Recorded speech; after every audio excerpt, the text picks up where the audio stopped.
pense que, comme on l'a dit, cette décision, elle pose beaucoup plus de questions qu'elle apporte de réponses. Et c'est vrai que c'est un forum comme celui-ci, comme le comité consultatif que Google a mis en place avec des experts dans différents pays européens, comme les différentes conférences avec des experts de la protection des données personnelles et de la liberté d'expression, sont autant de lieux pour essayer de peaufiner ces principes, l'articulation d'intérêts assez contradictoires. Alors on a été très vite dans sa mise en place, en tout cas temporaire, pour essayer de réagir à l'obligation que cet arrêt faisait peser sur nous et sur les moteurs de recherche, tout en étant assez surpris de la solution.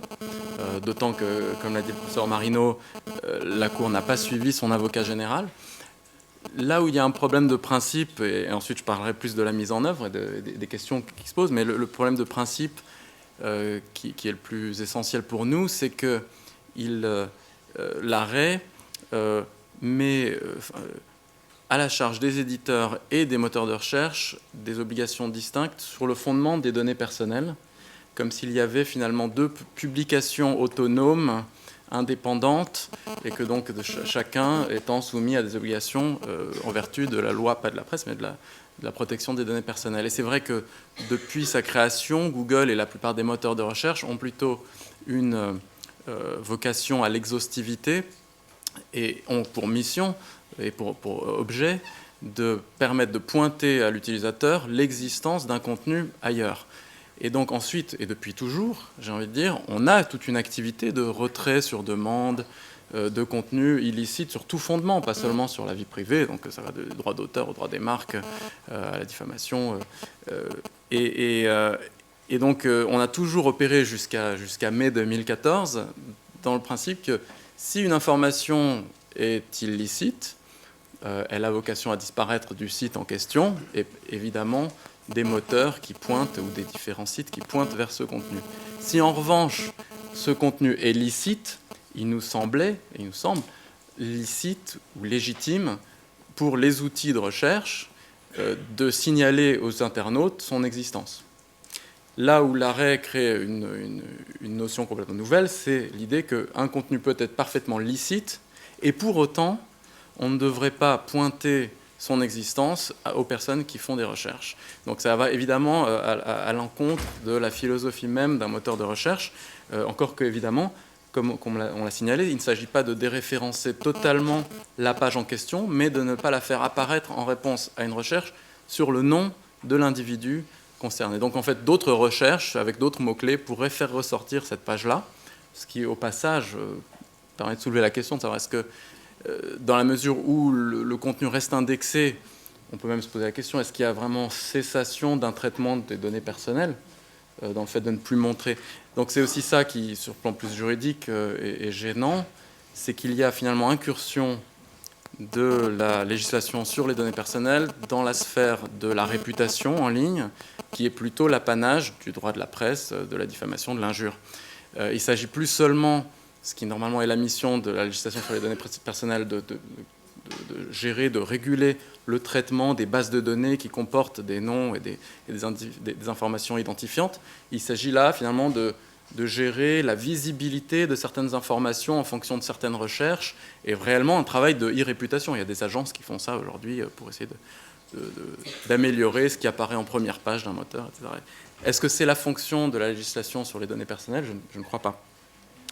Le paradoxe ici, c'est que pour traiter les demandes de retrait, Google doit finalement faire remplir un formulaire assez détaillé aux individus, leur demande même de fournir quelques informations pour vérifier leur identité, pour qu'il n'y ait pas un abus par des tiers qui en fait ne sont pas la personne qui se prétend victime d'un abus de ces données.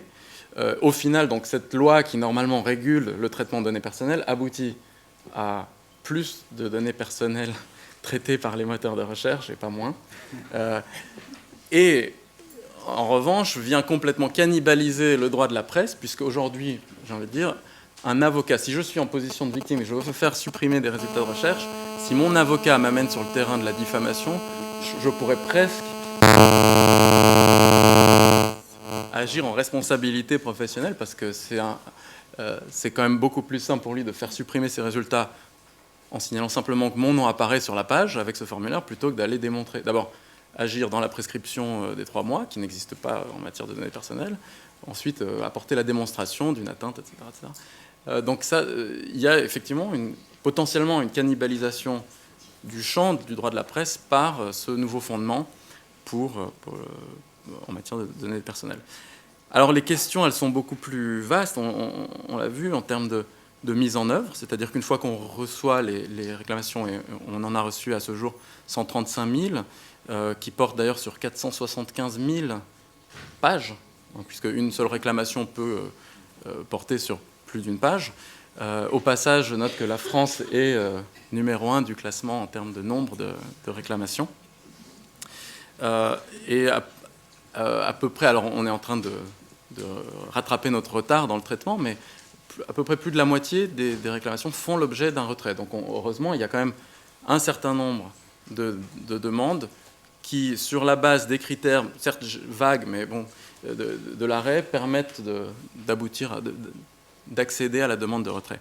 En revanche, il y a énormément de cas où la décision est très difficile à prendre, sans avoir plus de contexte, sans savoir si la personne, effectivement, est une personne publique ou pas, quelle est la définition. Lorsqu'il s'agit de condamnations anciennes, alors à partir de combien d'années on estime que c'est assez ancien pour ne plus mériter d'apparaître dans les résultats de recherche. On a des problèmes d'homonymie, ça arrive de plus en plus. Donc comment supprimer des informations qui en réalité ne concernent pas la personne qui s'en plaint, mais quelqu'un d'autre. Donc ça, on a pas mal de ces demandes-là. Beaucoup de demandes, et c'était d'une certaine manière déjà le cas de l'arrêt Costera, de contenus qui viennent de publications officielles, le journal officiel, la jurisprudence. Alors la CNIL a depuis longtemps des recommandations sur l'anonymisation de la jurisprudence. Tout ça milite quand même en faveur d'une responsabilisation des éditeurs. Et une fois que la modification est apportée sur le site, tous les moteurs de recherche automatiquement vont normalement le refléter dans leurs résultats de recherche, ce qui au passage évitera à l'individu à faire une démarche auprès de chaque moteur de recherche. Ça évitera également finalement un nivellement par le bas, c'est-à-dire que j'ai envie de dire aujourd'hui, cet arrêt concernait Google, les règles qui mettent en place ont été un petit peu conçues avec un acteur comme Google en tête, mais il y a d'autres moteurs de recherche qui n'ont pas les moyens de mettre en place un formulaire, qui n'ont pas les moyens d'engager des centaines de personnes pour traiter les demandes. Et ces acteurs-là, ils vont traiter ces demandes comment ? Ils ne vont pas se poser trop de questions, ils vont simplement supprimer les informations sur simple demande, parce qu'ils n'auront pas les moyens de rentrer dans un débat avec le plaignant. On aboutira très vite à une sorte de web bisounours, j'ai envie de dire, où il n'y aura que des informations positives, élogieuses sur les personnes, jamais de contenu illicite. On peut se poser la question aussi de savoir comment les moteurs de recherche des sites de presse seront traités au regard de ce règlement. Parce que le journal, on dit, bon, Google supprime le résultat, mais on peut toujours aller sur le site du Monde, ou de Libération, ou d'un blog, pour retrouver l'information si on la cherche réellement. Si on veut utiliser le moteur des archives du Monde, est-ce que le Monde doit également, en vertu de l'arrêt Costea, accéder à une demande de déréférencement ou pas ? Donc c'est des questions qui se posent.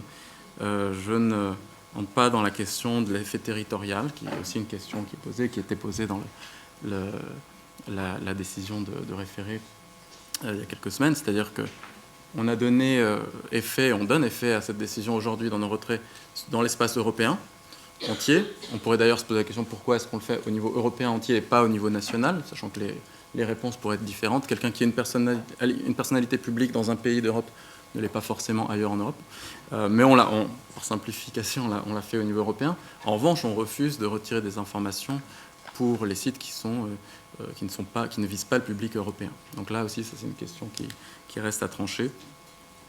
Donc beaucoup de questions, et je suis ravi de pouvoir les poser devant un auditoire aussi spécialisé. Et puis j'espère laisser un peu de temps pour des questions, des discussions. Peut-être juste quelques mots de Clarisse Giraud, et puis après on va passer aux questions de la salle. Google est dans son rôle, à soulever les problèmes que cette décision soulève. Loin de moi l'idée de dire que cet arrêt ne pose pas de questions, il vous en pose autant qu'à nous. Encore une fois, je crois que cette décision, elle est là, elle est solide juridiquement, elle s'argumente. Donc quelque part, maintenant, on en est à la question de savoir comment on la met en œuvre, et plus à la question de savoir est-ce que cette décision est bien ou pas. Elle est là. Elle sera dans le texte demain. Ce qui est très juste, en revanche, là où je vous rejoins, c'est qu'il y a une incertitude sur la relation entre les éditeurs et les moteurs de recherche. C'est-à-dire qu'on voit bien que dans le projet de règlement européen, ce qu'on appelait initialement le droit à l'oubli numérique, l'idée était justement de ne pas véritablement toucher aux intermédiaires, enfin aux moteurs de recherche, mais d'aller vraiment chercher les sites à la source et d'obtenir l'effacement au niveau de la source et de faire en sorte que cette source informe tous les tiers potentiellement concernés qui auraient pu avoir accès à l'information et la rediffuser par ailleurs, ce qui n'était pas évident. Mais on voyait bien l'idée, c'était au contraire, on ne touche pas au moteur de recherche quelque part et on va directement à la source. Le projet de texte tel qu'il a été modifié par le Parlement européen a adapté ce droit et surtout aujourd'hui au niveau du Conseil, parce qu'il y a des discussions très, très complexes maintenant au sein du Conseil. Tous les gouvernements doivent s'accorder sur tous les points qui restent bloquants suite à l'adoption du projet de texte par le Parlement européen. Le droit à l'oubli a fait l'objet de réunions spécifiques très rapidement après l'arrêt de la Cour. Et d'après ce que l'on comprend, c'est que le Conseil est quasiment tombé d'accord sur un droit à l'oubli, format CJE. Si vous voulez, demain, le droit, il est là. Voilà. Donc, il sera là. Dans cette version-là, ça n'empêchera pas d'avoir à travailler avec les éditeurs. C'est ce que je disais tout à l'heure. C'est évident qu'on ne peut pas faire peser la charge d'un sujet aussi complexe, il faut le reconnaître, dans sa mise en œuvre comme dans son principe de base, sur une seule catégorie d'acteurs. Est-ce que j'ai encore une toute petite seconde ? Parler de cannibalisation du droit de la presse par la loi informatique et liberté. Oui. Franchement, quand on vient du côté informatique et liberté, on est surpris par la virulence de ces formules-là. Parce que quand on vient du droit informatique et liberté, que l'on voit le type de problème que pose la presse en ligne au quotidien pour certaines personnes, la cruauté de certaines situations, enfin, il faut dire les choses comme elles sont. Nous, on est au contact des plaignants, les uns après les autres, on voit des situations absolument dramatiques. On n'est pas... pardonnez-moi, on n'est pas dans des colloques. Je veux dire, on a des gens au téléphone. Non, mais pardonnez-moi, je suis un peu virulente, mais je veux dire, c'est des gens qui perdent leur boulot, qui n'en retrouvent pas 10 ans, 15 ans, 20 ans après.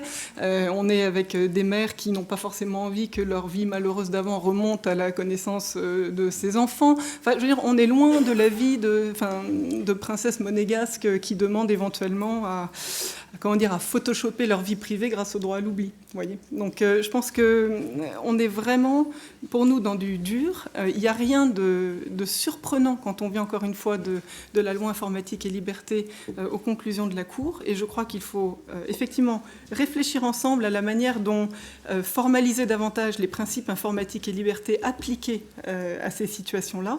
Évidemment, pour des praticiens du droit de la presse qui venaient de qualifications extrêmement précises, taillées par la jurisprudence depuis 1881 quand même. Nous, on vient d'un petit peu moins loin. Je pense qu'il faut qu'on travaille ensemble à une meilleure intégration, mais enfin, quelque part, ce n'est pas étonnant non plus qu'on se pose autant de questions sur un arrêt qui date de mai dernier. Donc moi, mon message, c'est somme toute rien de nouveau. On va y arriver. Et je pense qu'il faut qu'on travaille ensemble et non pas de manière déconstruite.